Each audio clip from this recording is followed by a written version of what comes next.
Hello, friends, and welcome to episode number 107 of Nostalgia Talk. See, now I always have to stop and think at what number I'm at. I really do believe that I'm going to forget one day and completely lose track. But anyway, here we are at episode number 107 of the show. I'm James, and joining me today is Kathleen Kim. Hi, everybody. 107? That's a lot. Yeah, I made it to 100 back in November, and I've been doing this since COVID. So, Oh, wow. mhm. That's a lot of people you've interviewed. You ain't kidding. So, for anybody who doesn't know, Kathleen is a puppeteer who's most well known for her contributions to Sesame Street. She's done various ancillary characters for years and then stepped up to speaking roles with Elena, Julia's mother, in on the show and on various online projects and initiatives. And currently is one of the most recent additions to the Muppet cast, Ji Young, notable for being the first Korean American Muppet on the show. And she's also performed on Helpsters on Apple TV Plus, the HBO series Awkwafina is Nora from Queens, and in the feature film A Beautiful Day in the Neighborhood. Technically. Thanks for that lovely introduction, James. I put A Beautiful Day in the Neighborhood on there, but like the scene that I was in was cut. And Oh, um, but I still like to you put still it on got there. screen credit for it. Listen, I got paid, I got a credit, I got to meet Tom Hanks, and work with some of my best friends on a brand that I grew up watching. So I'm pretty proud of it still. But yeah, Elena has been, so as of season 55 will be her first episode of Sesame Street. Otherwise, most of Julia's family, I mean, Sam's had some episodes, but Elena and I think maybe also Daniel like have only been sort of featured in the online and like the sort of teaching tools on YouTube that they do through Sesame Street and communities. And finally, last year we shot Elena's first street story. And what's funny is that like Peter Lintz and Jen Barnhart, who you know, they played, oh gosh, I'm gonna ruin it, but the parents on, oh my God, why am I forgetting the names? Between the Between the Lions. Lions. And sometimes there would be these episodes where their whole purpose was to come in and then find some reason to leave while the kids, learn their lesson and then come back at the end and go, well, what have we been up to? And so that was, they're like, oh, you're doing a bookend. We would call them bookends on Between the Lions, where like Elena comes in and they're, she's with Sam and Julia. And then she's like, oh, I forgot to get some dog food. I'll be right back. I'm going to go to Hooper's. And then the whole episode happens. And then I come back like, oh, what are you kids up to? And so Elena has technically only been on one Sesame Street, like the street story episode. But yeah, I'm so proud of getting to play Chi Young. Awesome. Well, let's go back in time a little bit. How did you first become interested in puppetry? Oh, I mean, I'm a PBS kid through and through. I grew Join up the club. watching, yeah, for real. Like we didn't have cable growing up. And also, like Sesame Street was on when I was a kid. It was on every single day. And like now, speaking to like the younger people listening, like we didn't have streaming. It was all like broadcasted television. And so you had to wait. And I think I like learned how to tell time because I knew what time Sesame Street and Mr. Rogers came on TV. And those are shows that were on every single day. And so my parents, they immigrated here from Korea in the mid 70s. And so we only spoke Korean at home growing up. And so I learned English, really conversational English, watching Sesame Street before I even got to pre-K. But more than that, like the entire world of it was so, enchanting to me. The puppets, the interstitials, the animations, the humans, the Muppets, obviously. And so that was something that was kind of like baked into my childhood. And I was an 80s kid, so like you kind of have to be a Jim Henson like fan, like growing up in the 80s. And so I always loved shows with puppets in them. And I played with puppets. And like throughout school, like little projects here and there, and like a church, show, like a pageant with like a puppet in it. But I really never thought of it as like a career. It was just like a almost like a secret hobby that I was like embarrassed to share with other people. And so it kind of was just on the back burner as like a thing that I loved when I was a kid. And if anyone ever asked me like, "Hey, what's a fun fact about you? What did you want to be when you grew up?" I would have said Muppeteer. But never really thought that that was a thing that actual people, normal people got to do. And so it's like, sure, yeah, I'd like to be, an NBA player and oh, I'd like to be an Yeah, astronaut. It was people like really do that kind make of thing. assumptions about those things because they don't really understand, for one thing, how it works or the success of it. So, like, oh, I'm going to be a puppeteer when I grow up. Okay, is that a job? Can you like make money at that? In my mind, it definitely wasn't. And especially like growing up with traditional like immigrant parents, they want you to do like the kind of like follow the career path that has been well trodden, so it's like a doctor, a lawyer, a teacher, something that they can kind of wrap their minds around, and there's like precedent for it. There's no precedent for someone who looks like me being a television puppeteer, and so it was definitely not in the cards. And so it was something that I always loved. I was definitely one of those kids who watched PBS like shows with puppets in them way later than like other kids like who are my age peers like were watching, those types of little kid shows, because I just love the puppets. And then, the career path didn't start until way later for me. And so I feel like my story is always like kind of like I hope that it's like inspiring to other people who are like, I think it's too late for me to follow my dreams. Like my first day of Sesame Street, I was 35 years old and pregnant with my daughter and thinking, Wow. well, this is not like, this is great that I got here, but I have like, I've been working in production, mostly in reality TV, doing story producing and post Oh, producing. wow. And that was like my job. And like I had finally gotten to a place in this career where I felt like, I had kind of carved out a place and like I could get reliable, I can get work on a regular basis. I'm like, okay, well, this is my career. I got a good job now. And then Sesame Street kind of happened. And I never thought like, okay, well, now this is my sign to quit my job and go chase my dreams here. And so it took a while for me for puppets to kind of just keep knocking on my door until I was like, all right, I think I want to do this. I think I want to make a full-time try at whatever this is. So yeah, I kind of had like I feel like there's two different schools of people who end up on Sesame Street. It's like the Peter Linces and the Ryan Dillons and the Bradley Freemans who are like they're like this is what I want to do, and like from what like a little age they're like obsessed with Muppets, and they like practice in front of like they get like their little camera set up and they practice, and this is their goal. And I feel like more often is the case of like, whoa, how did I end up here? And because like you've talked to enough puppeteers that there's no like people ask me like, well, how do you get to Sesame Street? How do you become a puppeteer? I'm like, I don't know. You just do it because you like it. You find other people who do it because they like it, and like you keep doing stuff, and then you end up in a place, and like you kind of pick up experience and community along the way, and it's like that thing of like where opportunity meets experience. And so like enough, having spoken to all of us weirdos, that there's like as many puppeteers as there's been on Sesame Street, it's that many different ways and pathways to get to Sesame Street. There's no like, well, I signed up for the Sesame Street college program, then I graduated, and then they gave me a role. It's like, it's not like that at all. So yeah, I feel like very lucky to have gotten here, but I definitely feel like I started like later professionally in puppeteers than most people. Yeah. So, how did you get involved with Sesame Street?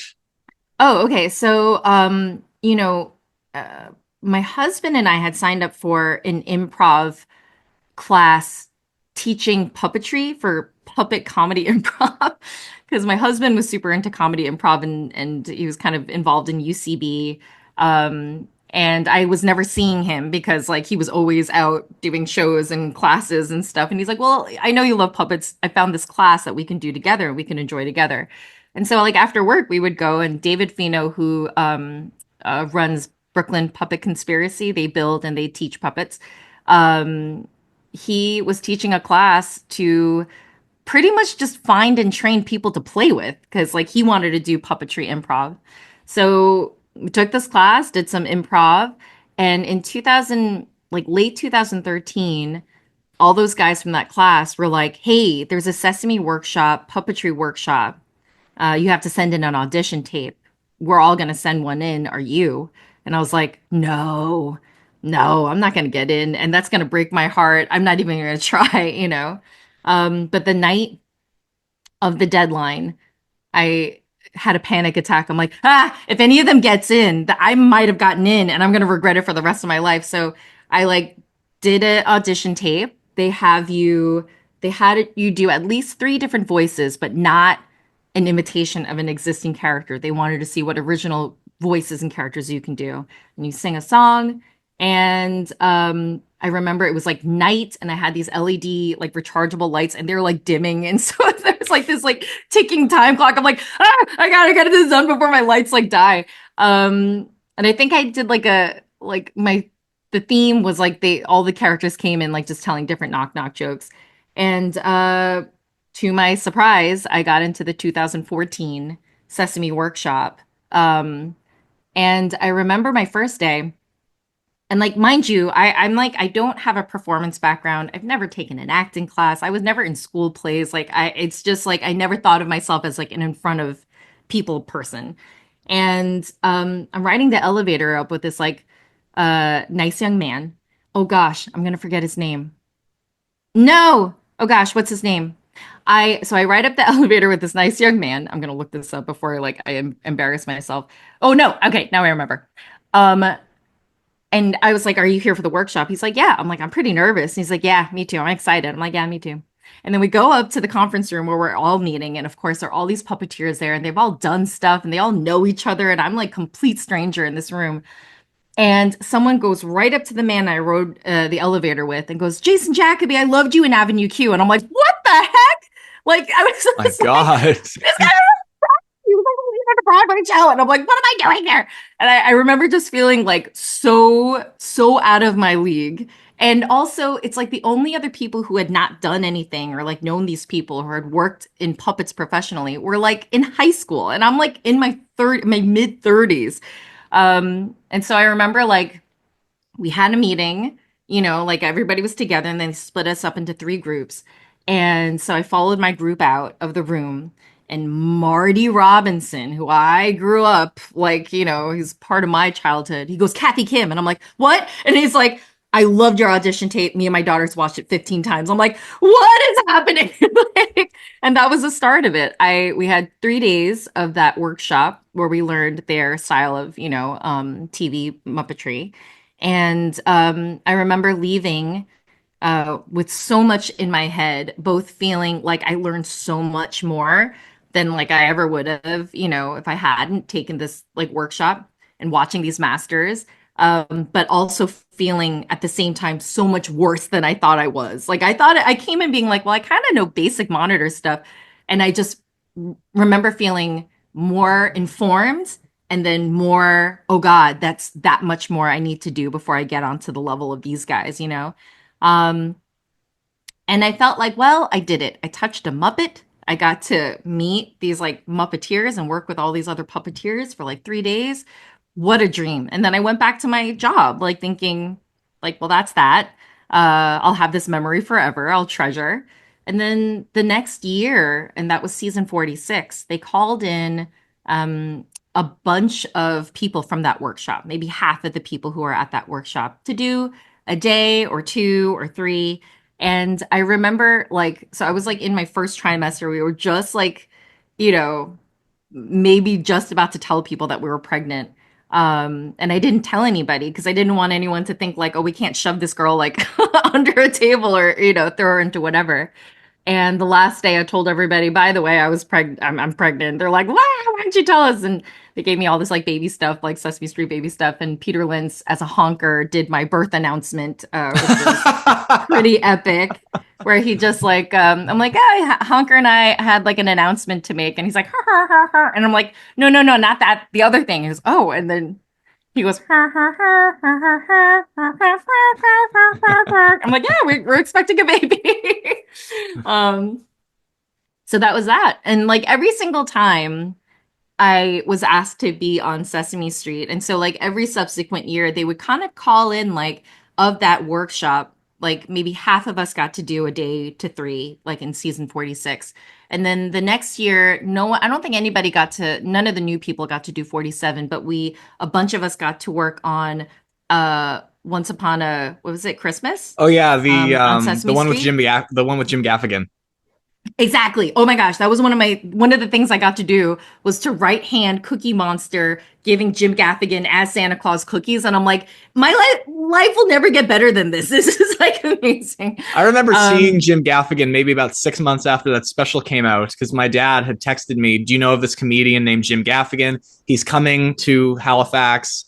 And I was like, "Yes, I've heard of Jim Gaffigan. He worked with Tyler and Frankie and Leslie, and he was on a Sesame so Street you knew Christmas." him because of the Christmas special, not because of his like decades of stand up. That's really funny. Yeah, No, and he's my dad great. said, "Do you want to go?" And I said, "Sure." And he was very funny. He's He's very very clean with funny. his stand-up comedy. That's what he's known for. He's like a very clean, family friendly, and he's known for Hot Pockets. Did he do the Hot Pockets That bit? was what he ended with.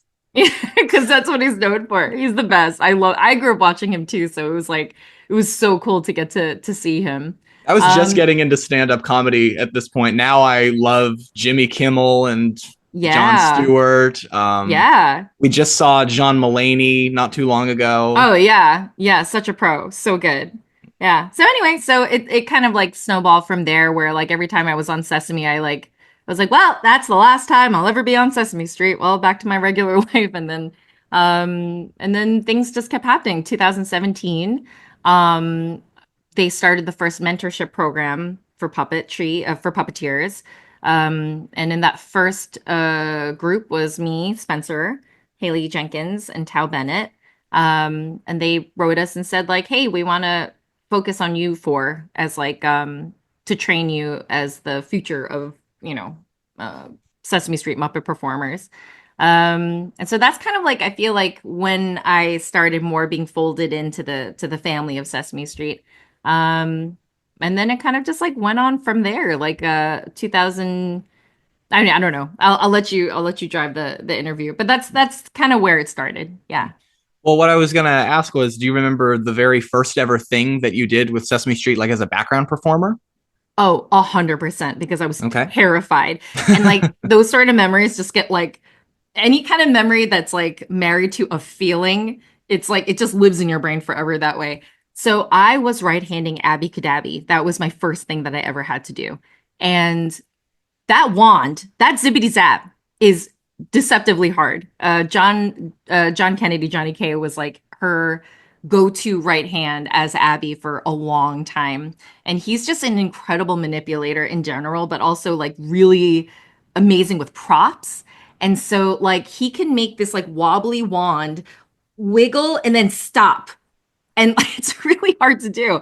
Anyway, I in my mind I was like, well, I don't think I'll have to do the wand. I in my mind, and I should have checked this, but I just assumed that she would want to control the wand and it would be in her, left hand. And so I knew I was right-handing for her. And Leslie was like, "So you're gonna be doing the wand. Do you know how it goes?" I'm like, "It's like this." And she kind of looked at me like, okay. Okay. I was terrified. And I think I only had to zippity zap once, thank God. But yeah, it was an arts and crafts episode. It was Suki Lopez who plays Nina. It was her very first episode also. So we share our first day Oh of Sesame wow. Street together. Yeah, and we were both like, ah. Um, and it was this episode where they're doing arts and crafts, and so Carol Spinney was still he was throwing lines for Matt inside the bird, so he was on set. Grover Telly Monster was there, as well as Elmo and Abby. And I just had so many moments of looking around and being like, am I actually here? Like, is this actually happening?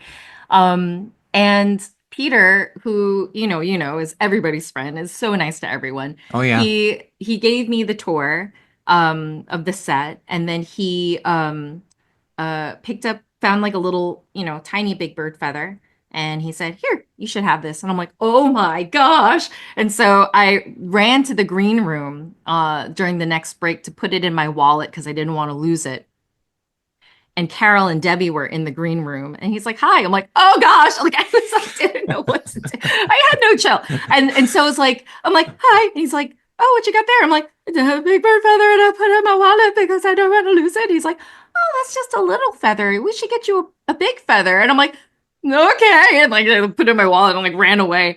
And then later in the day, we were like waiting on something, and I feel a tap on my shoulder. We're under the table that the characters are doing arts and crafts on.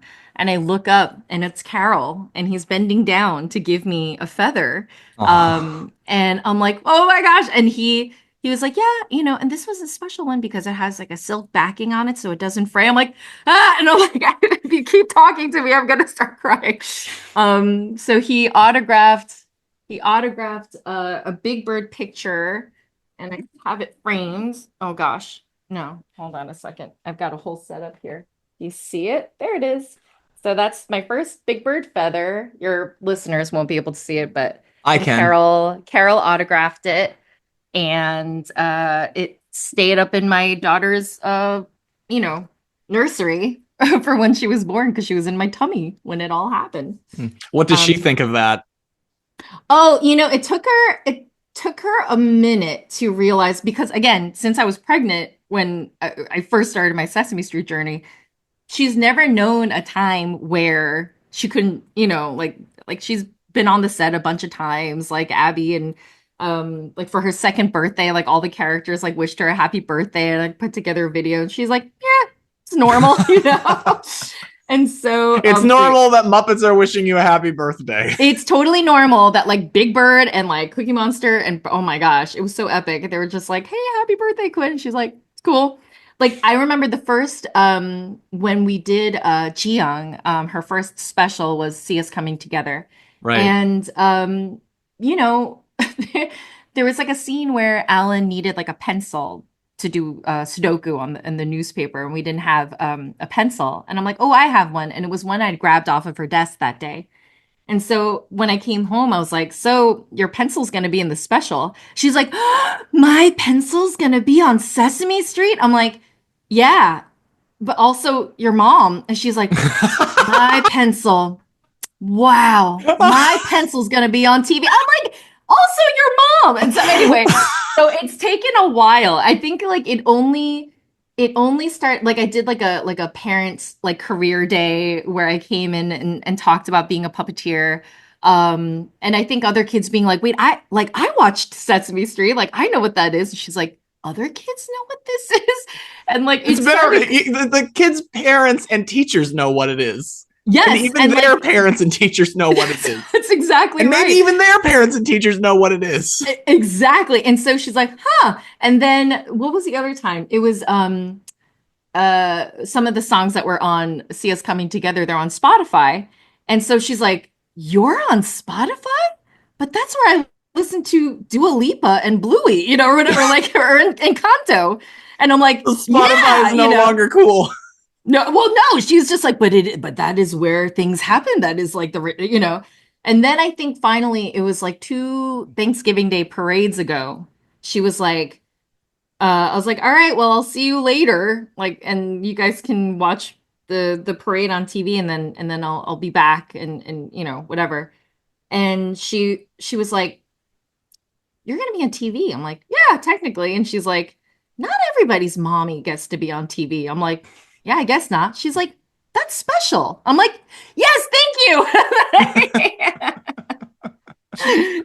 So I think like, like it's tough because it's like when it's always your reality, you're just like, yeah, it's cool, But as she's gotten older and her world thus has gotten sort of bigger around it, like she's like realized like, oh, this is really cool. And she got to be an extra a couple seasons ago, which was really fun. And she got to see like what like how many people it takes to make a television show, and I think it's like crazy, really helped her appreciate just any kind of like content she watches, and what work goes into it. It's pretty cool. Yeah, a couple of weeks ago I went to go visit my cousins in Montreal, and they all have kids, and my cousins were looking for something to watch on Netflix, And I'm a film worker, and there was a show that I actually worked on that was on Netflix. And I said, yes, I've worked on that show.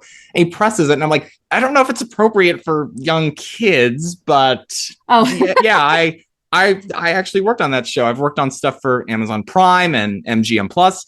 And so he's like, what did you work on that's on Amazon Prime? I was like, I can't tell you because it hasn't come out yet.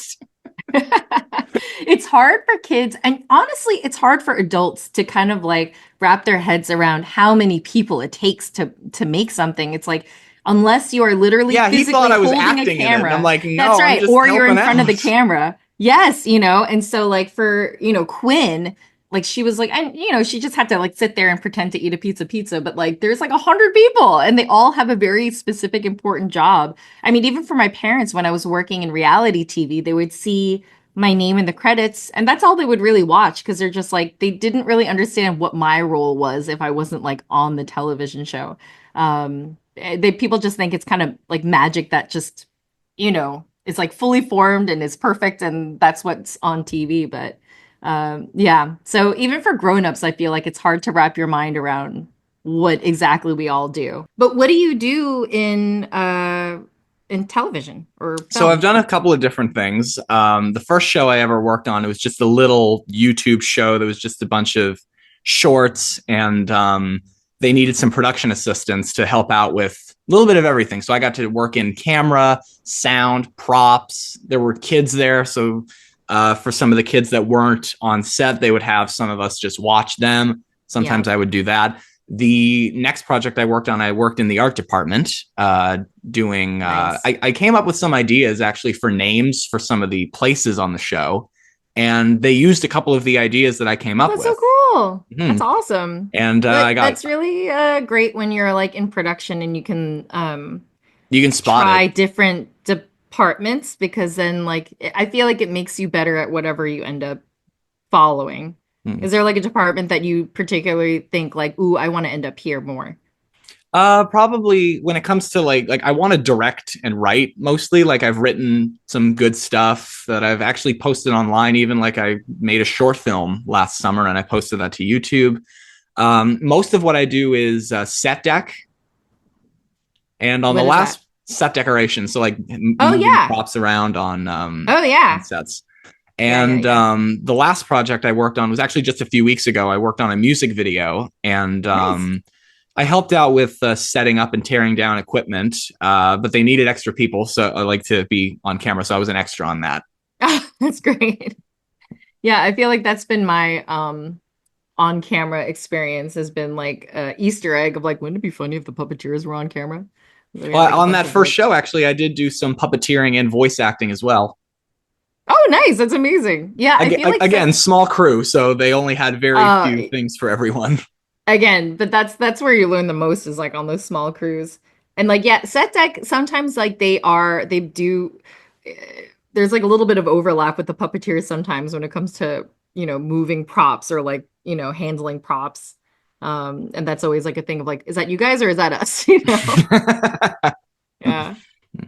So you were talking about finally getting a character on Sesame Street, and also kind of just see your parents seeing your name in the credits, and it was like, oh well, what do you do? I do Abby's right hand. I do Cookie Monster's right hand. Oh yeah, they were very not impressed in the beginning. Like But that's the way that it always starts. that's how it is. And they were just like they're like Sesame Street, okay, but you still have like a job, right? I'm like, yeah, I still have a job, And even like with Chiyoung, like the when we were doing her special that kicked off Chiyoung, See Us Coming Together was like an API special that addressed like anti-Asian hate, but Mm-hmm. also celebrating the diversity of Asians in America and Canada actually because we had Anna Cathcart who's Chinese Canadian, and I remember like we were in the green room and Pam Marciero and Ryan Dillon were like, wow, what do your parents have to say about this? They must be so proud. And I said, oh, they don't know this is happening. And they're like, what? Why? I'm like, they don't care. And then they're like, how is that possible? I'm like, yeah, they don't really understand any of it. And so I told my brother this story. And so he kind of like wanted to big up me on our family chat. He's like, Mom, Dad, guess what Kathy's doing? on Sesame Street, it's really important and it's really cool. And crickets. And I said, yeah, I'm going to be playing the first Asian American Muppet on Sesame Street, and she's Korean, and I'm going to play her. And like nothing. And then I'm like, and she's going to be debuted on the Sesame Street float at the Macy's Thanksgiving Day Parade. And I'm thinking, like, we watch that every year. They have some context for that. Nothing. And I'm like, Ouch. so, yes. And so I'm like, so, I guess like we can do takeout, like we can do, because I usually cook. I'm like, we can do catering, or maybe we can do Thanksgiving on Friday this year. And my dad's only response is, okay, we order turkey. That's it. I'm like, okay. Okay. So the next time I was like, I can't believe, I'm like, all right. And so the next time I saw my parents, I think my mom at least like picked up like, I don't think we're understanding like this thing that's clearly important to Kathy. And so she's like, so you're going to be in the parade? And I'm like, well, not me. My new Sesame Street character is going to be on the parade. And she's like, Yeah, you won't see but me, but that is me right. that's doing it. Yeah, there's like, so you're gonna be on TV? I'm like, no, my character, my Sesame Street character. So my dad literally points up and down his forearm and he said, so just this part is on the TV? Not even. It's covered by cloth. I know, not even. I'm like, yeah, I guess technically. It's not until they started getting calls from their family and friends who saw me on the news, even in Korea, like news of like Chiyoung being on Sesame Street, like made it to Korean news. And so their relatives in Korea were Even like, made it to calling Canadian them. news. I was sent a whole bunch of stuff Oh, by friends. really? Oh, amazing. Yeah. And so it was a I didn't know it was going to be such a big deal. I was afraid of it being such a big deal, but it was, and it was received mostly very well. And like I think especially for Asian um young parents with kids who grew up themselves watching Sesame Street and remembering a time where we didn't see anybody who looked like us on TV, and being able to show their kids the show they watched, that they grew up on, and in a different time and place where everybody belongs and everybody's represented. It was very meaningful for a lot of people. But that's how it is with parents, especially when it's like, it's like there's so many different jobs now. It's hard to explain. My brother is like a UX designer, and they're like, yeah, computers. And he's like, yeah, sure, computers. That's That's still how really they cool. understand it. I mean, it is very cool, but they don't really understand. He's like, something with websites? I don't know. So that first speaking role that I mentioned was, of course, Elena. Oh, And yes. I mentioned to you that the first time I ever saw the those videos, I knew Peter Linz's voice because he and I are very close. Honestly, the character of Daniel is his own speaking voice. It's pretty much him. Yeah. Yeah. And so I recognized him right away. And then I hear Elena and Samuel. I knew, of course, that Stacy does Julia. And I thought to myself, okay, I'm hearing voices that I'm not recognizing because I know most of you guys, of course. And so I emailed Peter and I was like, hey, Peter, I just saw the videos and your voice I heard, but I can't tell who else is in it. I know that Stacy's involved doing Julia, but who's doing the other characters? And he said, we're giving a turn to our newer puppeteers, Spencer Lott and Kathleen Kim. And so, first of all, congratulations on that. I know that's coming out a little bit late, but your first ever regular character. How Thank did you get you. that role? Yeah, I auditioned for it, Okay. just like everybody else. So she's not my first speaking role because I've done a Well, couple first other like little regular. things, but first reoccurring character, correct. And we all get all the auditions for new characters, and so I had auditioned for a bunch of moms, I feel like, or a bunch of like female characters. And Jen Barnard, she gets all the moms. Like she is everybody's mother because she's just so good and she's such a warm Even as voice, a human. obviously. Even as a human, she's Charlie's mom, she's Abby's mom, she's Mama Bear. It's just like a running joke. And so I had auditioned for a few and never got, any well actually, I had gotten a call back for Julia. Fun fact. Oh, Yeah, and I remember like it was like me and Liz Hara and a third mystery woman, and we're like, who is this mystery woman? And I met Stacy at the callback, and she looks exactly like Julia, and she does. she has like a son on the spectrum, and she's like taught at like a school for autism. And I just remember thinking like, well, lady I just met, congratulations, because you definitely got the role. And so, but anyway, fast forward, I had, so I got sent this audition for Julia's mom. And honestly, like other characters, I had done like a voice or like, like a character voice. And this one, I really didn't think I was gonna be like eligible for it. I was like, it'll probably go to like Jen anyway. And so I sort of threw away the audition. I just kind of did my own voice. I was just like, well, Julia, oh, well, it's time for this pizza. And like, like we have to wait or whatever. And it's just my voice. And then I got called back.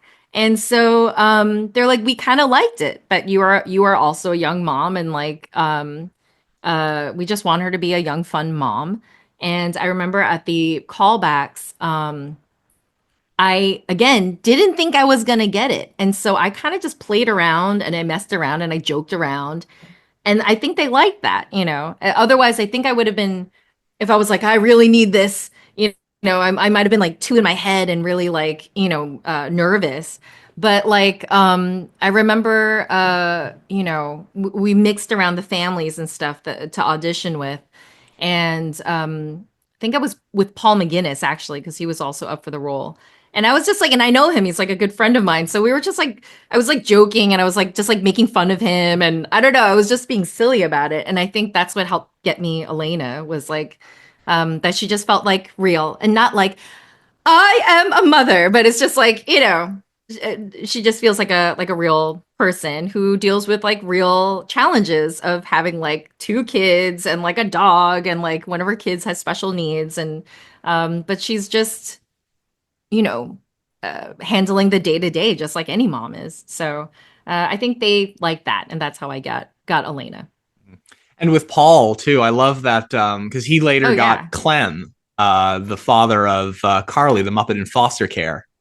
Yes, no, that's not true. That's not true. That's Paul. Yes, yes, yes, yes, Paul yes. Paul. McGinnis, yeah, Paul McGinnis. He is such a warm voice and he's such an incredible character he actor. was But a yeah. guest on this show a while back, and when we finished recording, actually, he introduced me to Haley, and I'm very very close friends with the pair of them. They're both wonderful people. Oh yeah, I Haley's love one of them my both best so friends. much. Yeah, they're incredible people and they're both like insanely talented puppeteers and technicians on top of being amazing people and great actors and being super funny. They're amazing. Paul's a really great teacher too. If there's like any opportunity to take like for those of you listening who are might be in Chicago or New York or in LA, like if there's ever a Paul McGinnis workshop, like take Take it. it. He has so many incredible tips and uh exercises to do that I should probably do more that are really really smart and like really good.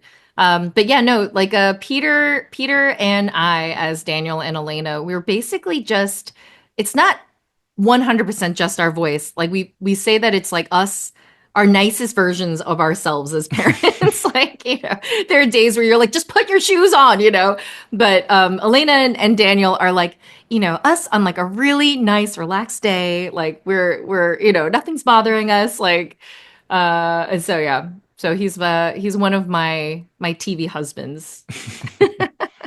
But yeah, I love that they were because like what you said, I feel like the character of Elena and also of Daniel can identify well with parents in the case you were describing, and the same can be said also for Paul McGinnis's character Clem having to have a kid in foster care who is going through whatever it is that they're going through because their own parents are going through it. Actually, that was at the time of this movie about foster care with Mark Wahlberg and Rose Byrne. Did you see that? No, I didn't. So it's called Instant Family. And it's not really like in the case of Carly, because we see a soft side of Carly who's very like can be easily fragile. And one of the kids in this Yeah. film was a lot like that. There was another one who was just a demon child, and another who was just a teenager. But we Yeah. see that clearly Carly is very affected by what's going on. Yeah, yeah, and Haley does such a beautiful job of that, of like She does. being uh so vulnerable and so sweet and so raw.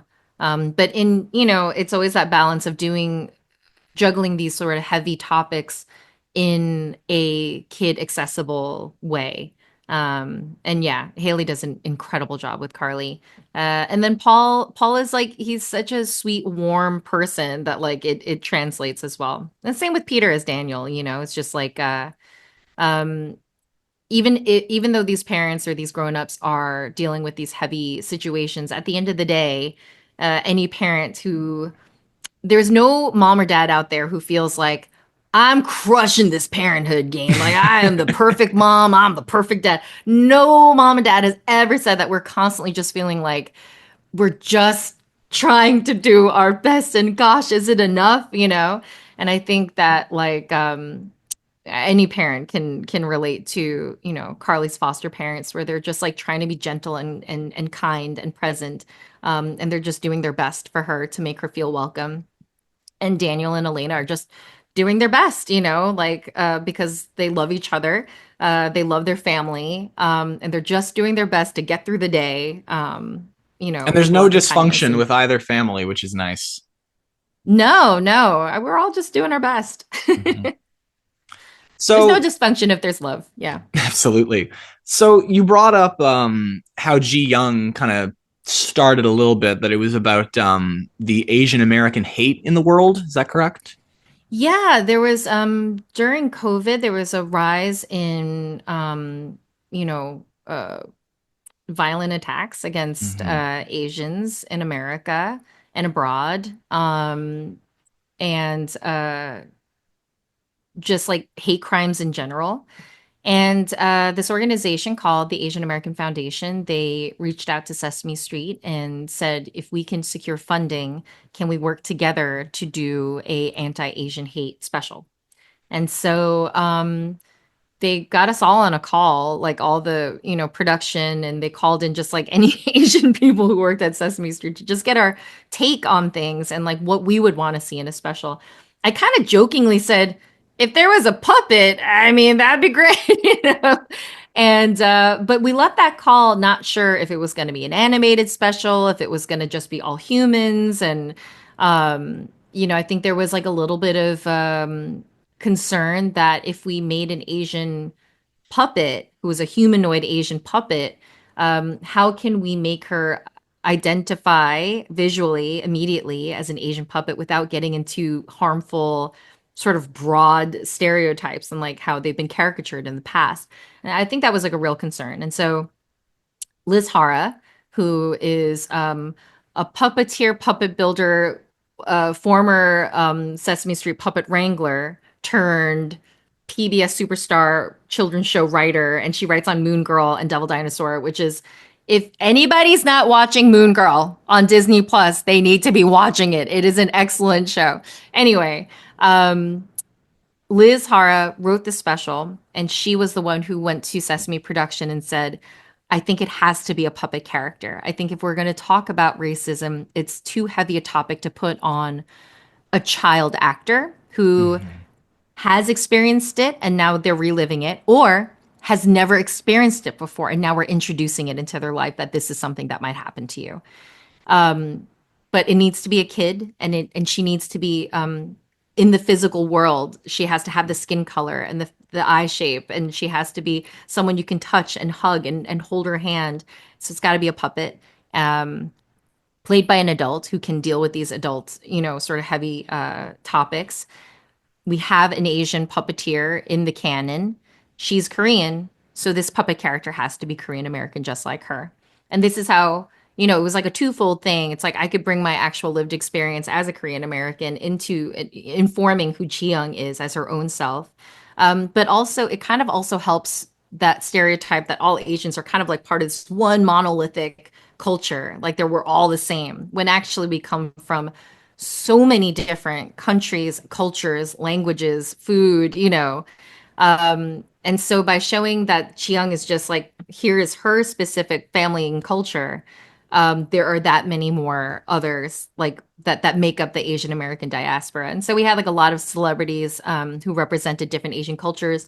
And not only that, but represented different ways that they contribute to American culture. Like, so we had Jim Lee, who is he's now the head of DC Comics, but me growing up, he was the one who sort of like reimagined the X-Men. And he's like incredibly famous, like comic book artist. Um, we had Padma Lakshmi, who is like a writer and, you know, a chef. We had Simu Liu, who is like an actor. And so it's like we had like all these And a different fellow people kind of, Canadian. and a fellow Canadian, correct. And so it was really incredible. Oh, who else did we have? We had Naomi Osaka, who, you know, called in, you know, like to just sort of show like the spectrum of like ways, different cultures that we come from, and different ways that we can contribute to our country.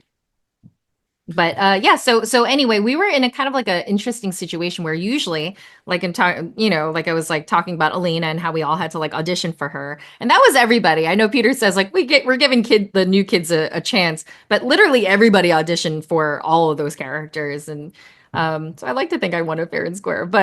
Uh, but for Chi Young, it was an unusual situation where it wasn't like a hey, we need a character to talk about blended families, and they developed Rudy, and then people auditioned for it, and you know, and then you kind of bring a bit of yourself into that character like Frankie Cordero did. um this was an unusual situation where they already knew I was going to play her, and that they didn't, you know, have there not really any Korean people who work at Sesame Street on the production side. We brought in a freelance producer, Janet Kim, thank God, who was so, you know, she was so integral to developing this character. And so me, Liz Hara, Janet Kim, Alan Maroka, who co-directed, Rosemary Palacios, who's part of the DEI talent outreach at Sesame Street, who's Filipina. We all sort of like had a part in developing her and making sure that she felt authentic, that, you know, for you know, Asian girls especially, who the stereotype is that we're like soft and quiet and like kind of wallflowers and demure, that like we Very mindful, that very demure. very mindful, very demure, You that it tempted me. was huh? You cannot say it, it's so catchy. Exactly. But it was important that this character is not afraid to take up space, to be opinionated, to be loud, you know. And so through that, the sort of skateboarding and the rock and roll, you know, electric guitar kind of like came out of that. And then we all got on a call and literally Googled different Korean names to all come up together with like the perfect name for this character. And so in Korean, traditional names, they're usually two syllables, and each syllable has like a meaning to it. And so we gleaned off of Sesame's mission statement to make kids kinder, smarter. No, I'm sorry, Smarter, kinder, stronger, kinder. smarter, stronger, kinder. And we're like, can we find a syllable that means two, at least two of those things? So chi means smart or intelligence, wisdom. Young means strong, brave. But we also found out that chi had a second meaning, and that was sesame. And so we're like, that's the name. And so we presented to Sesame. We're like, and you can flip it too. Like there's Youngji is also a name. So we're like, do we want to call her Chi Young or Youngji? And so they're like, they picked Chi Young, and that's her name. So it's been like an incredible journey where, you know, like yeah, I talked about my first day on Sesame Street, and like it's really, and how terrified I was. I don't think I'm alone in that feeling on their first day or their first 100 days. I feel like it's such a huge legacy, and you are working amongst some of the best people at what they do in the world, and it's hard not to feel like I don't really actually belong here, and they're gonna wake up and realize that like they made a mistake, and you're just constantly like, like, did you watch the SNL 50th special? I watched a little bit of it, mostly for the Backstreet Boys. There was like a 50th, like a special with like brand new sketches. And there's this song by Bowen Yang and Andy Samberg about how everybody on SNL has anxiety, and everybody who's ever been on SNL as like a cast member has anxiety. And in fact, like we had Chris Red, who was a SNL member on Helpsters one time, and I told him like, wow, I think you're just so great, and like I'm such a fan of yours, you know. And he said, thank you for saying that, because I actually don't feel that way about myself. And he said like it's really hard being like on this huge legacy brand that's been around for 50 years and everybody wants to be where I'm at. And so you constantly feel like you're like, oh gosh, like am I on the chopping block? Like am I going to be good enough this week? And and so I just feel like that all the time. I'm like, that's how I feel. And it's like a very similar feeling, like, being on Sesame, which obviously is like a very warm and welcoming and supportive place. And they've been so supportive of like all the new like puppeteers, but it's hard not to feel that pressure. And so like, same thing with Chiyoung. And I'm like, oh gosh, everybody's going to be looking at this like the first and only Asian Muppet at the time. And are they going to run me through a microscope and like pick apart like everything that's wrong with her? But in the process of helping to develop her and helping to figure out who she is and learn how to love her, and the fact that Chiyoung is like, a brave, loud, confident character in a way that I definitely wasn't when I was 7 years She's old. like a badass tomboy. That's my favorite thing about her. That's exactly right. She is Like a I'm badass tomboy. like I'm friends with Joe Matthew. Do you know who Joe is? No. So he illustrated for Sesame Street books for like 50 years. Oh, yes, that's And why his name sounds familiar. Yes. I always update him. He was a guest on this show when I Mm. started, and I always update him whenever there's Sesame Street news. And I said there's this Korean Muppet who's going to be on the show. Her name is Ji Young. From what I've seen about her, she's such a friggin' tomboy, and I love it. Thanks. You know what's really cool is like after Jiyoung came out, like I got people would send me videos of their like Asian little girls skateboarding at parks and being like, and like, how they feel so seen being like a little tomboy, like Asian kid. Yeah, no, I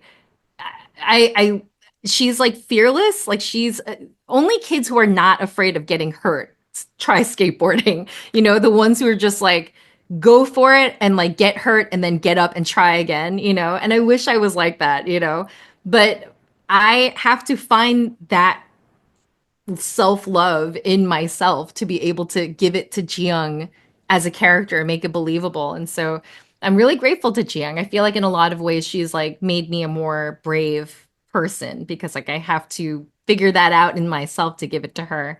And even in just like the process of like developing her and talking about her. Like it's funny. I guess like Asian people are just like not used to having stuff. And so I feel like I've been invited to like a lot of she's been honored at a lot of events, and I've been asked to speak on the power of representation because of her.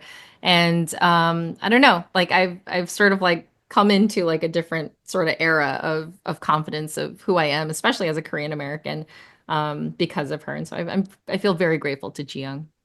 I love that. Yeah, I really do love Ji Young. I know that I'm kind of like old. I'm nearly 26, so I know I'm a little bit older for new Sesame Street. But no, I love Ji Young, and the thing I love the most about her is, of course, she's a badass tomboy. But I also love the friendship between her and Tamir. I was talking to Aw. Bradley about this when he came on a couple of years ago.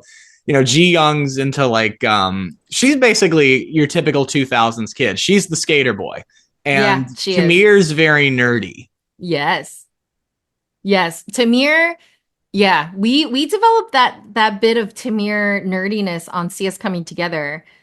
We gave him because we're like we still like didn't really know who Tamir was yet. He was introduced, um, you know, definitely part of like Black Lives Matter being like a big, sort of movement in America was part of that. He is named after Tamir Rice after all. And Oh, I um didn't know that. yeah. And so I don't know if that's it's like a little known fact. And the writer Jerry Cole named him after Tamir Rice. And so, it, he and Tao started playing him first. And Right. I think like we didn't really know he was kind of there and he was like he had like interests and stuff, but we're like, well, who is he? And so when Jim Lee was one of our guests on See Us Coming Together, we're like, it might be like a fun opportunity for him to nerd out. Maybe he's like a big comic book fan. I don't know. Like he does like drawing. I think that was in his bio. And so when Bradley kind of took the baton from Tao and took over Tamir, he really took that nerdiness from that, just that one interaction with Jim Lee where he's like, oh, can I stay with you and can I draw? Like he really took that and he really like built that out. And it's funny because like Bradley is like one of my closest friends, like even though I'm like literally his mom's age, but like we're like and he reminds me of it. Bradley's my age. Huh? Bradley's yeah, then I'm like your age, mom's yeah. age. Because he's like, he'll be like, oh, mom. And I'm like, shut up, Bradley. You're such a jerk. But like, but I was there with him like on Helpsters was like his first like big set, like a big show that he was on. And like, through like taking over Tamir. And then I got to write wing for him, or I did his wings as Mo Willems' pigeon. And just recently, a commercial. So in came other out words, where, you were in charge of not letting the pigeon drive the bus. That's right. Yeah, that's right. Or just like making him freak out in general, which is so fun because Bradley's such an incredible performer. So it's just like I love right-handing personally. But like, and then recently, just this week, a commercial came out for CPAC frozen seafood, which you might have seen in your grocery freezer section. And we play a husband and wife otter. And so it's my favorite thing when I get to work with Bradley because like he's one of my closest friends. And what's funny though is that in real life, he's like a lot more brave than I am. And I'm usually like, I don't know if I did that right. Like, did that look stupid? And so actually we're the opposite of like Tamir and Chiyoung, who's like, Chiyoung doesn't give a hoot. She doesn't care. She's like, whatever, whereas Tamir is a little bit more, like kind of nervous and like quiet and more in his head. But it's funny because like we're actually very much the opposite, our friendship in real life. I feel like. I love that. But I love that too. I mean, I love that like there's like I love showing like sort of like a Black Asian, alliance like on TV visually. And I love that because Bradley's done such a great job of building Tamir out as such a nerd. It gives me kind of an opportunity to be sort of his like, counterpart with like a loud, like, come on, Tamir, let's go, sort of like character. And yeah, I hope we could show more of that though. I don't think we've like fully explored that to its like peak. So you brought up a lot of these celebrities who have come on the specials, like whatever his name is, Simu Liu or Simu Liu. Thank you. I have a bit of a hard time with that. And of course, the very funny Jim Gaffigan. Yeah. Are there any other celebrity encounters or celebrity stories that you've had from Sesame Street that you'd like to share? There's so many. So many. And like on Helpsters, I don't know if you ever watched it on Apple TV Plus, like we had like a celebrity every single episode. So there was just like tons of amazing people that we've had. I don't know. What's really cool about celebrities on Sesame Street is that most of the time they're like just as awestruck, like they're just as starstruck by seeing Elmo and seeing Oscar's Can as we are of seeing them. Like when Samuel L. Jackson was on set and we were all just, I mean, he was one of the biggest stars we had that season. And he was like, I can't believe it took me this long to be on Sesame Street. I've been asking to be on the show for years. And we're like, what? And it's so cool to see like someone like of Samuel Jackson's like caliber work, because you're like, this is why he's as successful as he is. He is smart, prepared, kind. Like he treats everybody on that set with respect. I've definitely seen other people who are way not as famous be, it's usually honestly them who are like the divas, but it's like your Samuel L. Jacksons who are like, you're like, this is how you got this far, is like, you are so good at what you do, and he was so funny and so kind. My personal favorite story was when Haim came to sing the alphabet on Sesame Street. Oh, wow. It's too bad my sister just left. She's a big Taylor Swift fan. Oh, sure. Yeah. Of course, with that's how they got big. There, yeah, that's how they got huge. So I saw them before they got that big, before Taylor Swift put them on her national tour, and they blew up, And so it was like, I don't know if you've seen it, but it's like Haim sings like an alphabet song. We do it every few years. I remember that. Yeah. And so it's like A is for Abby, B is for, and because we're doing like A is for Abby, B is for Bert, C is for Cookie or whatever, like everybody was on set that day. Every puppeteer that we needed was on set. And so I'm like, they're so big. I might not get to talk to them. That's okay. What I'll do is I'll wear my Heim t-shirt. And if they see it, then they'll be like, oh, a fan, that's nice. And that's all I need. That's all I need to know that there's a huge fan in the Sesame Street green room. And so the whole day, and mind you, not to blow up everybody else's spot, but like there's like a large age range like at Sesame. And so a lot of people didn't even know who they were. And I was just like, it's Hive, they're the best, they're one of my favorite bands. And so I so I wore my Haim shirt from like when I saw them in concert in like 2011, mind you, at Webster Hall in New York City. And I I knew I was going to be J for Chi Young and V for violin. So I was just kind of like waiting in the green room for my turn. And then they call a bunch of us to do the octopus's tentacles, O for octopus. And so they called like a bunch of us in. I'm like, yeah, octopus tentacle. And so I go in and, I just like line up with the rest of the people who were like called in to do the tentacles just to wait to be told like, where to sit. When all of the high members look at me and like point like as I'm walking in and I'm like, hi. And they're like, where did you get that shirt? We haven't seen that shirt in 100 years. Like, where did you? I was like, I was at your 2011 Webster Hall show. I'm a really big fan. And Esty Heim was like, can I give you a hug? And so she gives me a huge hug. They all give me a huge hug. We're all talking about that concert. I'm like, it was right before you blew up. And they're like, oh my God, it was. And I'm like, I remember like you guys are like looking at each other. It was like a sold out concert. And they were all like, everybody's singing along to all the songs. The floor, I remember, was like, because it's a really old venue, it was like you could feel it bouncing. I'm like, this doesn't feel safe.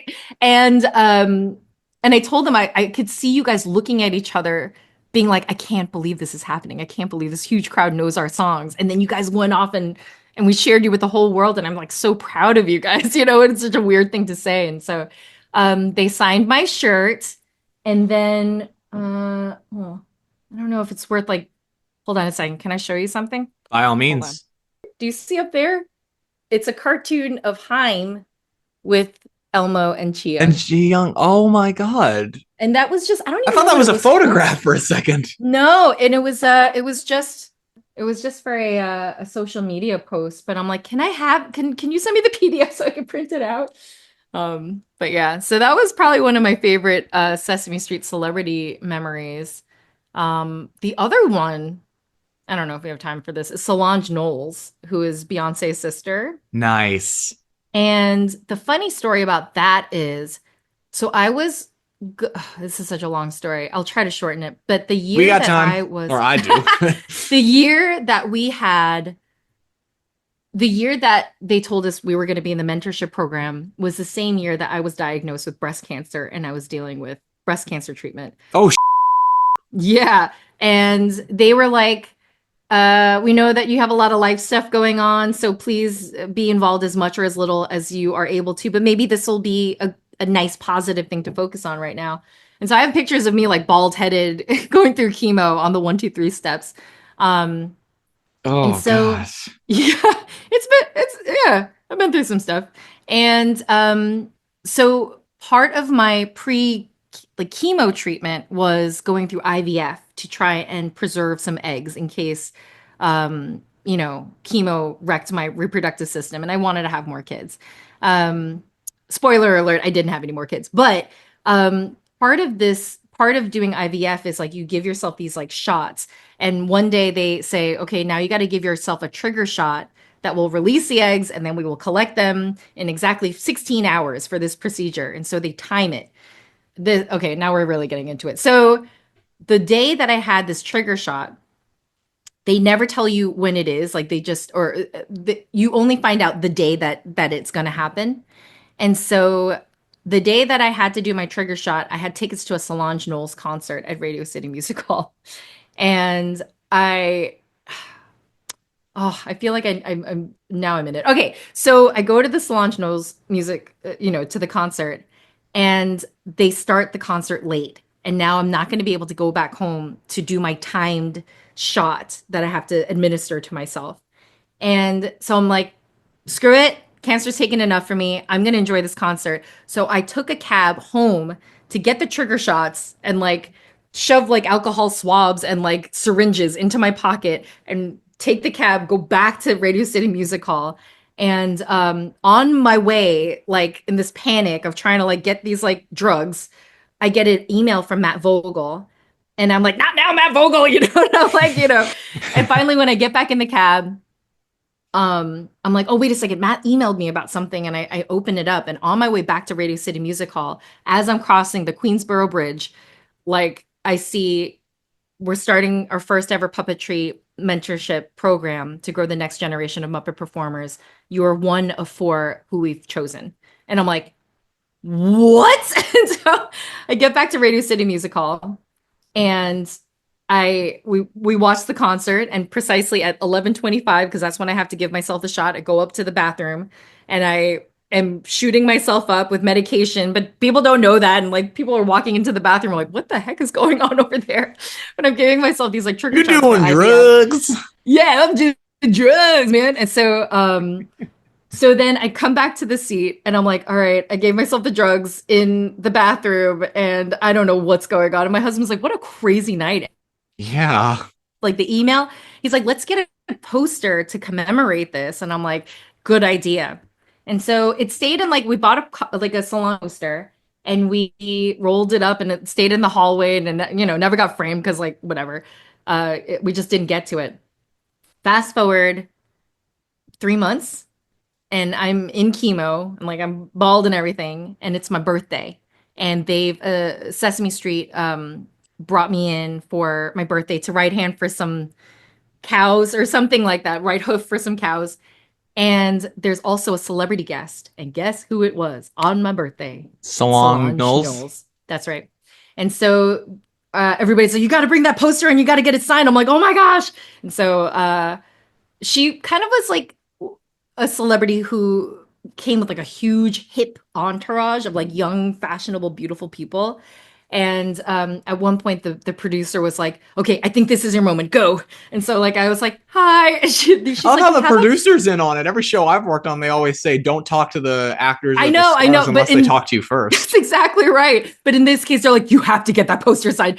And so, one of the producers was like, "Okay, I think this is a moment. Here, wait, let me like set you up." And so she goes over to Solange and her giant entourage and goes, "So we have a birthday girl, and then you could see her like whispering like stop, stop, stop, stop, stop, stop."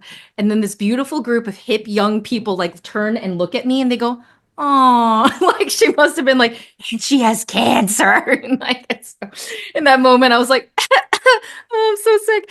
And so, God. so I give Solange the poster, and they're like, "Tell her the story." I'm like, "No, it's too long."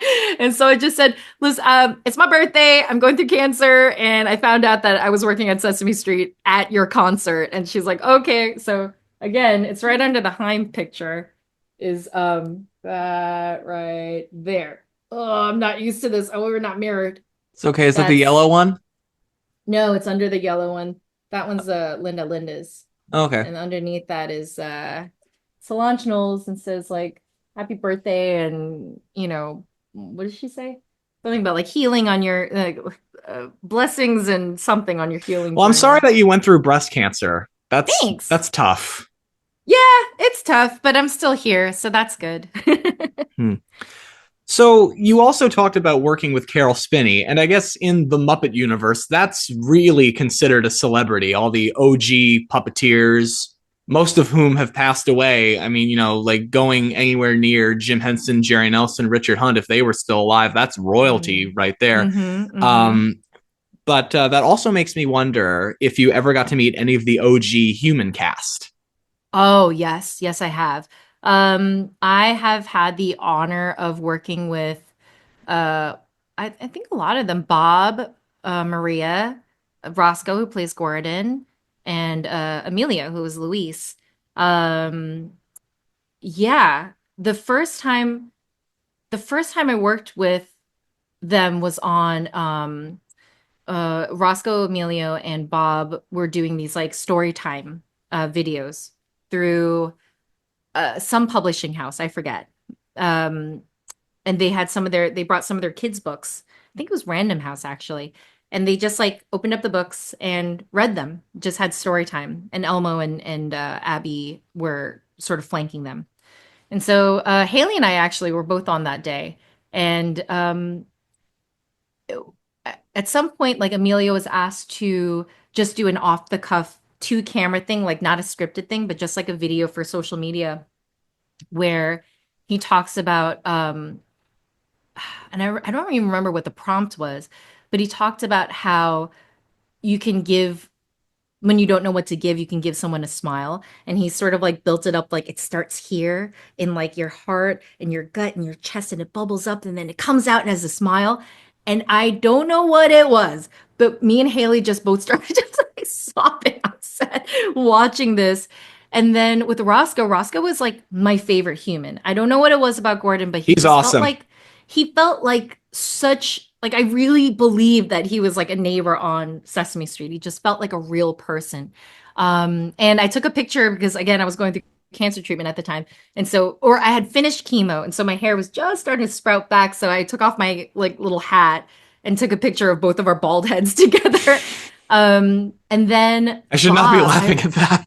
No, you can laugh. I mean that's how I dealt with cancer. Is just like you gotta find the humor where you can, or else like you cry all the time, you know. But Bob, I remember he was like in his late 70s at the time, and he was just as sharp as anybody and was making improvs, taking changes. Like he was so on top of it. And I was I was like, how is he this age and he's still so quick and like so on it?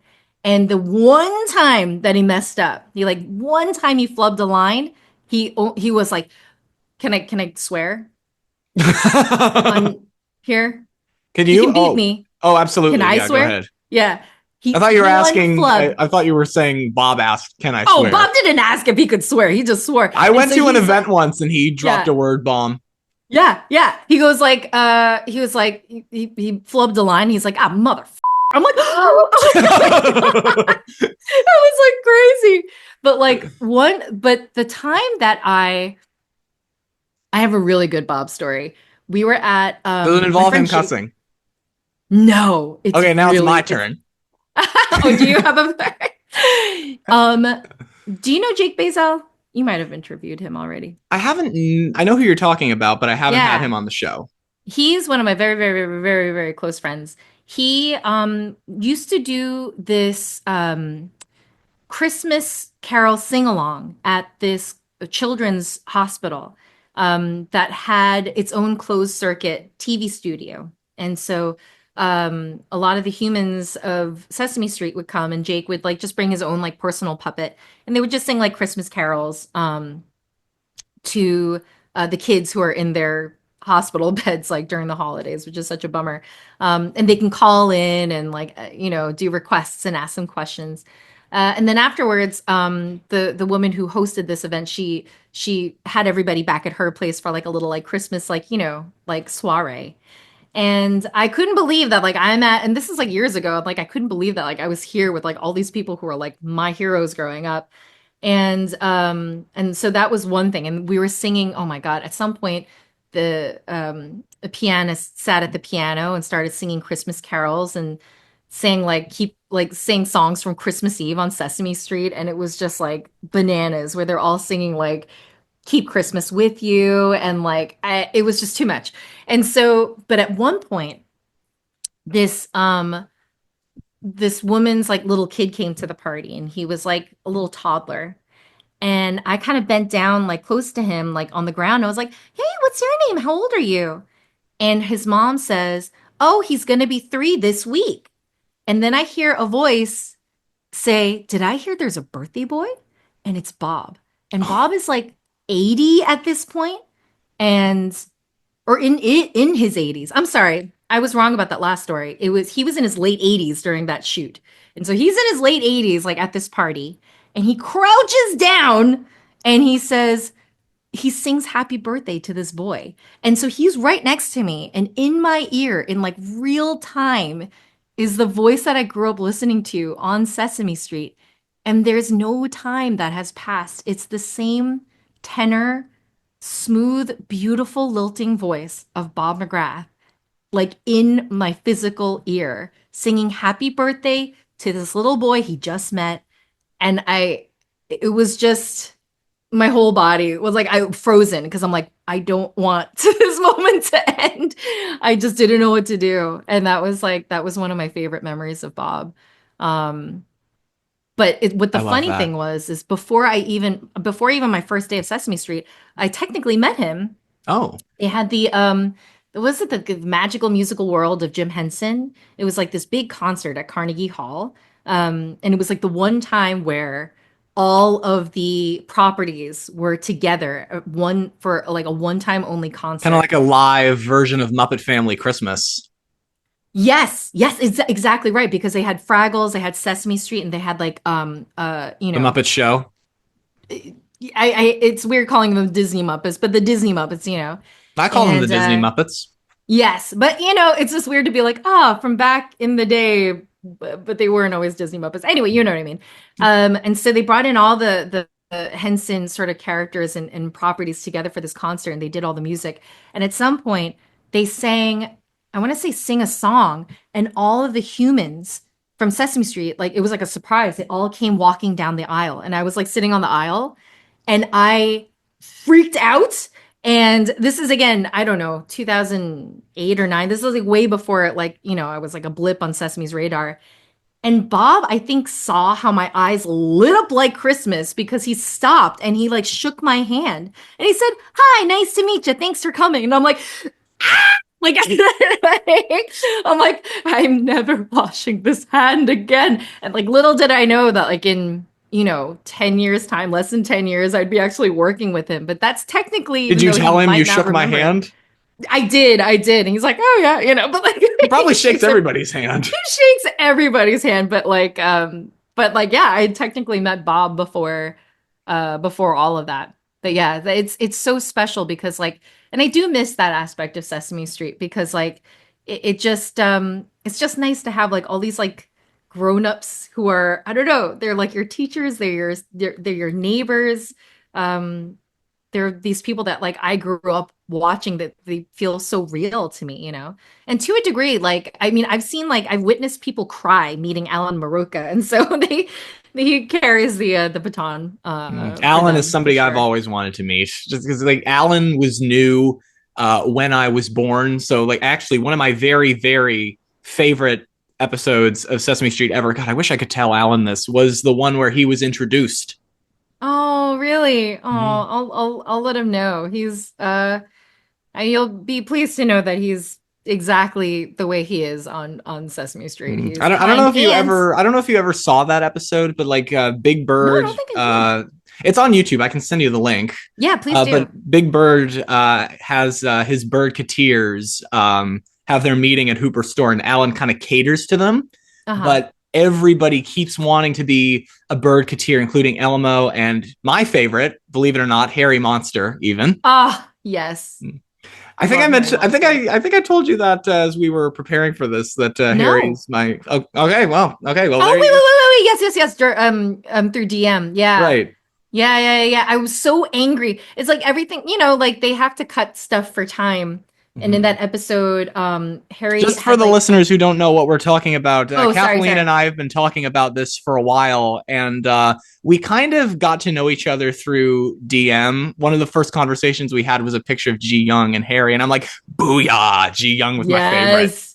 Yes, I was so angry that because Harry makes like appearances still here and there, but which like is I awesome which is awesome. And for like, me. gosh, I remember one of my first seasons of Sesame, I got to right hand for Harry Monster for a little Ah, bit. don't make And me again, it was my jealous. birthday. It was my birthday. By the way, he's got really short arms. But like it was my birthday and Harry Monster, like Peter as Harry was like, "Happy birthday to you." I'm like, "Oh my gosh, I'm gonna cry." Peter did But Harry for me when I had him on this podcast. Just like I oh, don't ever ask my guests to do the character voices. I've occasionally made exceptions, but it's rare that I ever do. So he but does that was Harry for like me. And it also happened to you be had to do it. it very sadly it also happened to be the week of my friend's funeral. And so Oh, when we finished the so chat, I sad. said to Peter, "You have no idea how much I needed that." Yeah, honestly, and that's like what we love doing that though. Like sometimes I'll like meet people who are, fans of Chiyoung, and I'll just take their email address and like I will like, like I'm not with Chiyoung all the time, but like the next time I'm on set, I'll just record like like, hey, like I hear you're a friend and like you rock or whatever. And they're like, oh, you didn't have to do that. I'm like, we like to do it. I don't know. It's like having that like connection is so lovely. And if we can help a friend feel better on like a really, really hard week, like what a gift that is that we're lucky enough to be able to give to people. It's such a blessing. And we're so lucky to be able to do that. So yeah. Wait, we were talking about what were we talking about? Harry Monster? Yeah, so even Harry wanted to join the Birdketeers, and they kept on Ah. asking Alan for more peanut butter sandwiches. And then Ah. Alan meets Harry, and it's like, who are you? Ah, Harry Monster. Okay, so Ah. I'm just going to presume that you're another Birdketeer. You good with a peanut butter sandwich? Oh, sure. My mommy usually makes me, 12. And Alan looks at Harry like, what the hell is wrong with you? I'm gonna have to see it.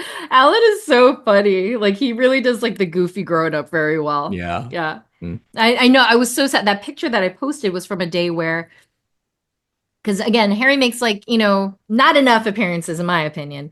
But there was one in Tamir's art show episode where it had to get cut for time. But when we were shooting Damn it, it.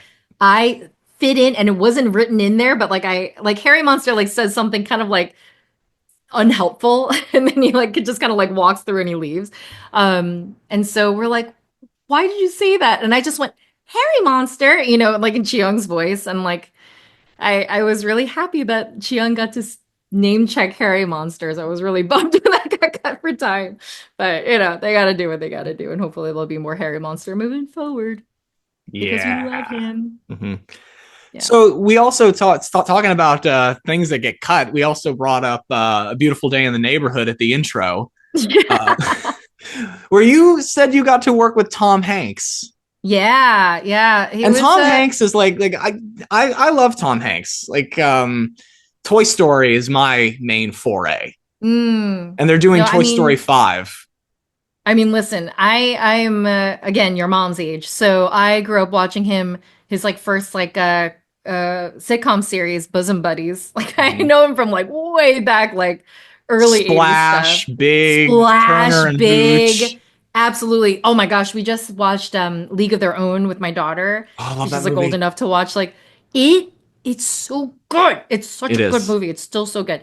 But yeah, and everyone's like, "What's he like?" Thinking like, we'll get dirt, but he really is that nice. He really is that Yeah. nice. We were shooting. We got And he's called a to real set. actor too. Like if it's a funny movie, he knows to be funny. Like I feel like a lot of Oh Woody, yeah. especially in the first Toy Story, was really improvised. Like that scene, you've seen Toy Story, right? Oh yeah, of course. So that scene where Woody and Buzz are trapped in Sid's room, which is basically a death torture chamber for Right, toys, right, right. and Woody's cowering, and he looks like we are gonna die. Like that's the Yeah, line yeah, that yeah, I yeah, think was yeah, just yeah. improvised. I know he definitely was like I'm out of here, but I could definitely tell that Tom Hanks ad lib we are gonna die.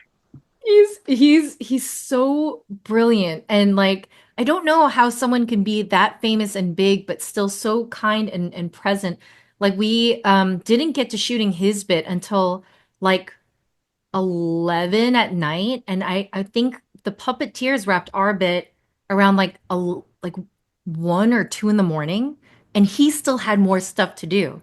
And he was keeping everybody's spirits up joking around. I think like because it was like a particularly hard week, like he had gotten every single last person a Mega Millions Powerball like lottery ticket, and like uh, just so affable. Afterwards, like I'm like, so Spencer Lott built the puppets and he trained Tom Right? Yeah, Hanks he in mentioned that. puppetry. Yeah. And so I was like, Spencer, do you think we can get a picture? And he's like, I don't know. I don't know. I'm like, really, please. And and so as Tom was like leaving after we were done, we're like, hey, we just thought, he's like, oh, of course. And he was so kind. He's like, I don't know how you guys stay in those positions for that long. Oh my gosh, you guys are amazing. And Mark Petrosino, who was also a puppeteer that night, he's half of Monkey Boys Productions. He was like, do you have any acting advice? And he just said, that's why they give you takes. You just keep doing it over and over until it feels real. And that was it. And we're like, brilliant. That was, and then yeah. And my favorite though memory from that night was it was like a big group of people. The the bit that got cut was like a dream sequence, and so all the Mr. Rogers Land of Make Believe puppets sort of like pop up around this bed, and all these other people from the main character's life kind of like, appear. And so it was like a big crowd shot, and then all the puppets are near the bed.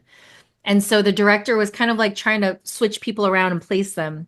And this one actress was like, "So you want me to go next to the kitty cat?" Tom Hanks is like, "Kitty cat?" She's like, "That's Daniel Tiger." And she's like, "Oh, I'm sorry." And he's doing this so all she'd never jokingly. seen it.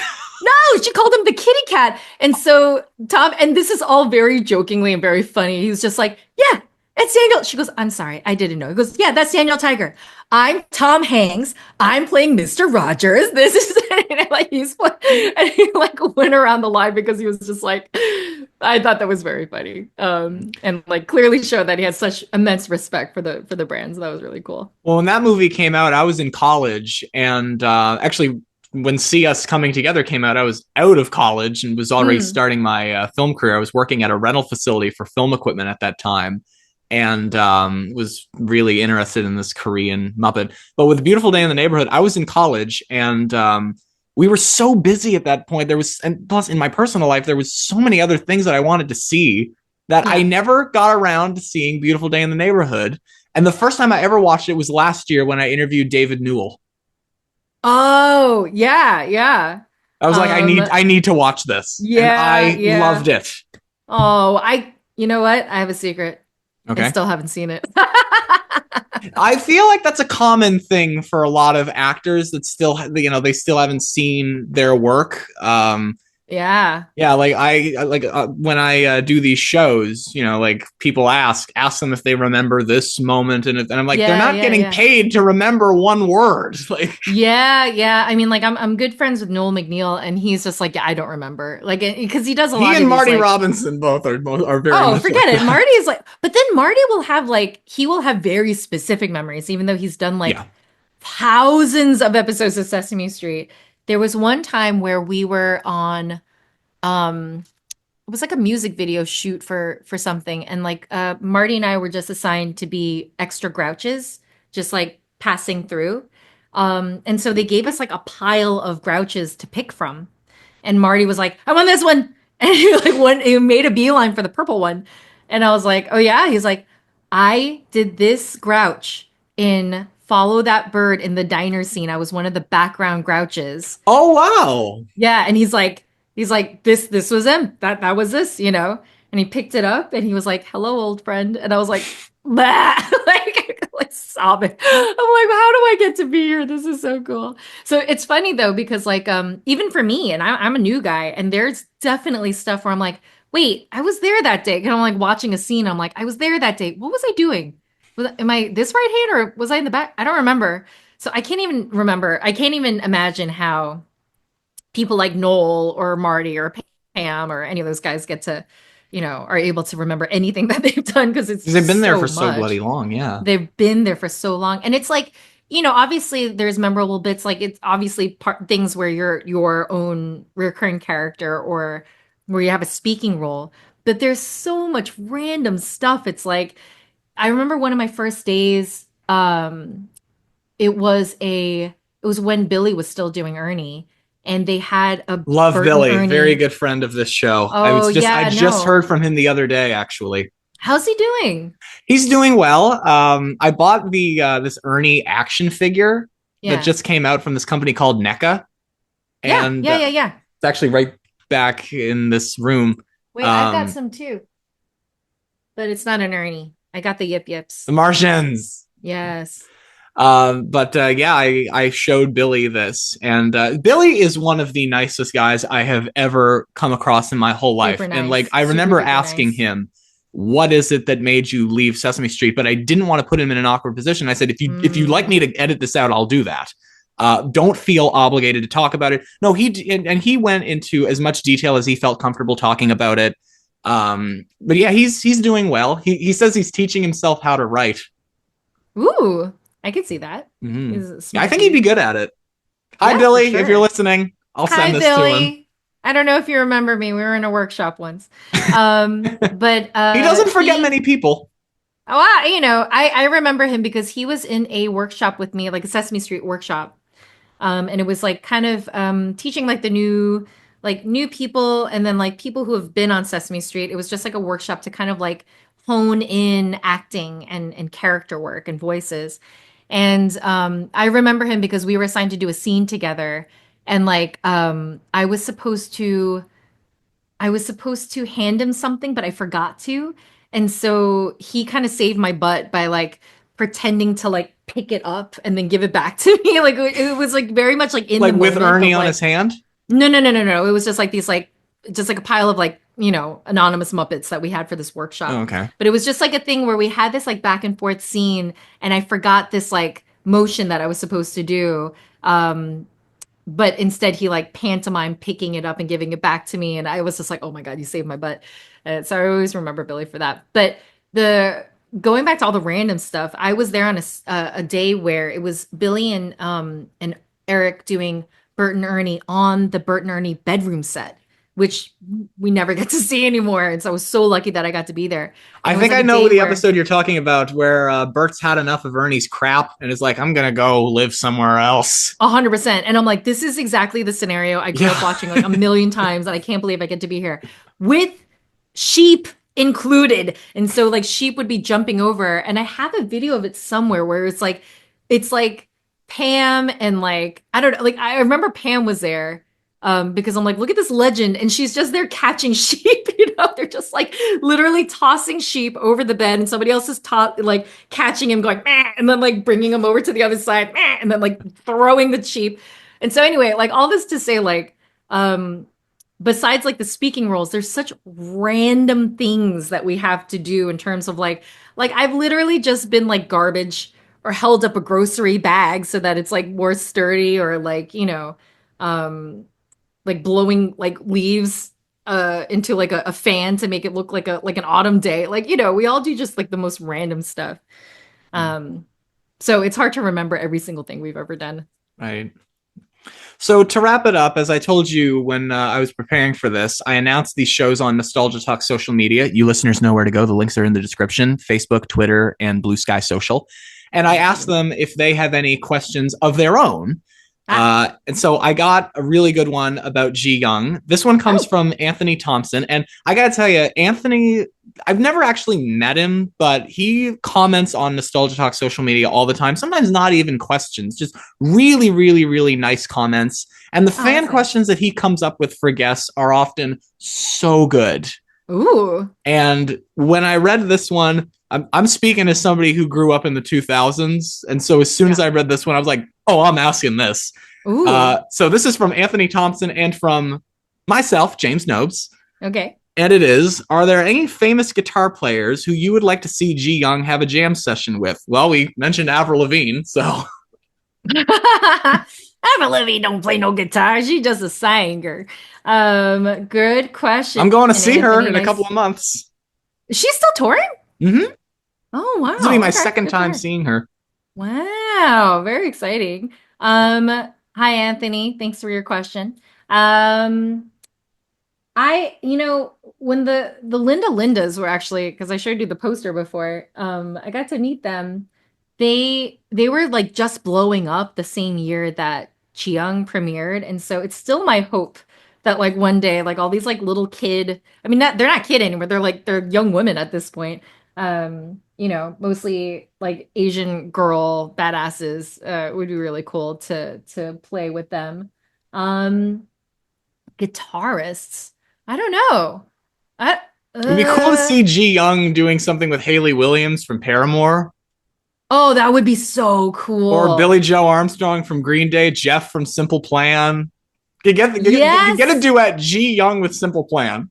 I guess I don't, and it might be my age, but like I don't see her doing more like emo core stuff. Like I see like more Oh, punk okay. stuff. Like I like the idea of her doing punk. There was like this one episode, I So don't do know if it's I. aired yet. Huh? I like Yeah, it. I I like like the idea of her doing and punk there's too. But like then there's again, this that's what I love. what I really, I mean, this is like definitely a dream. It won't ever happen. But there's this like indie band called Deerhoof, and it's kind of experimental punk rock, I guess you can call it. And the the lead singer is this tiny Japanese woman, and the lyrics are absurd. Like it's like one song is just her singing, "Come see the duck," and the music is just like ba ba ba ba ba ba ba ba ba ba ba. Come see the duck, and it's like, and I think that would be so much fun to do something with Deer Hoof. What was I gonna say? Oh, there was this episode for season 56. I don't know if it's aired yet, but season 56. I don't even think. Oh, sorry, no, 55. Sorry, we're yeah. Season 56 is the new. Not started yet. Yes, 55 is Happy Birthday. Has it aired yet? Not yet, but there was an article about it somewhere. Yeah, there was an article about it somewhere. That's why I wasn't sure if it had aired yet. But there's like a part where Chiyoung just like, it comes in just to be loud and bother Bert. And God. The I know, it's a dream. And but the track that they put, I listened to some loud music. And so when they showed the guitar track, I'm like, that's not that loud. And so I pitched, like, can we just all yell like I forget how the guitar riff goes, but it's like da da da da da da da da. And so we all just like yelled Bert, and that was my little punk rocky contribution to that episode. All right, well, that's cool. But you know what I would like Chiyoung to do? You know, it'd be really fun. Let's hear it. If she did like an 80s power ballad. Like if we had like a slow song to do it like a stadium rock, like a Journey, or like a Boston, or like a even like a Guns N' Roses slow, ballad. That would be really funny. Like with a soaring like metal, guitar like solo. That would be really fun. But I think like she doesn't. I think she likes all forms of rock, and I feel bad. I feel like I've kind of overlooked the aughts, sort of emo core. It would be hard to explain that on a children's show, I guess. No, but I bet but at this point, it's like, it's been so much time that it's also a little bit vintage, like Simple Plan and My Chemical Romance and all that stuff. It's like, now it's kind of like, huh? All Time Low, they're another band in that category. Oh, sorry, I don't know them. But yeah, I feel like that also should be a genre. Yeah. Well, that's all I've got here. Is there anything you want to add to wrap up? Not really. There's other stuff that I do that we didn't cover, but I guess, just if you'd like to cover that now, we can. Like if you'd like to add more.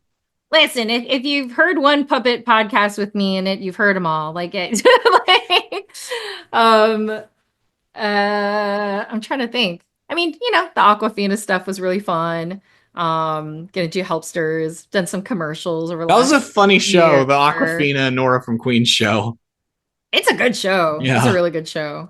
And I don't know. I guess I'm just like volunteering stuff that might not be necessary, but I guess if you want to learn more about me, you can follow me on Instagram at Kafode, Kafode, or link in the description. Oh, thanks. And TikTok at Kathy Kim, Kaf as in Frank, F as in Frank, Y, Kim as in Mary. And sometimes I'll do like little behind the scenes stories of my life as a puppeteer. So yeah, we didn't even get into SNL. We didn't get into a lot of stuff, but I think we covered a lot of ground. I think we did a lot of deep diving into all the Sesame stuff, so that's good. And deep dive into a movie that I'm not even in, technically. But you got screen credit for it. Screen credit and a paycheck and a wrap gift from Tom Hanks. So that's cool. So all worth it. Yep. Well, Kathleen, thank you very much for joining me on the show. Thank you so much for having me, James. It's been a pleasure. Nice to meet you. And listeners, I will see you the next Throwback Thursday. I mean, today, as we're recording, this is not a Thursday. You guys know the routine. I release them on Thursdays. But I will see you the next Throwback Thursday. Peace out. Bye.